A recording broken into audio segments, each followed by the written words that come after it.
அஸ்ஸலாமு அலைக்கும். அபு மஸ்ஊத் அல் அன்சாரி ரலியல்லாஹு அன்ஹு அவர்கள் கூறியதாவது: தர்மம் தொடர்பான இறைவசனம் இறங்கியதும் தர்மம் செய்வதற்காக பொருள் தேடி நாங்கள் சுமை தூக்கி கூலி வேலை செய்யலானோம். அப்போது ஒருவர் வந்து அதிகமான பொருளை தர்மம் செய்தார். அப்போது நயவஞ்சகர்கள், அவர் பிறர் பாராட்ட வேண்டுமென்று செய்கிறார் என கூறினார்கள்.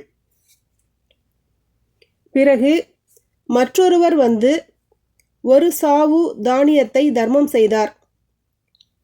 அப்போது நயவஞ்சகர்கள், இவரது சாவு அல்லாஹுக்கு தேவையில்லை என கூறினர்.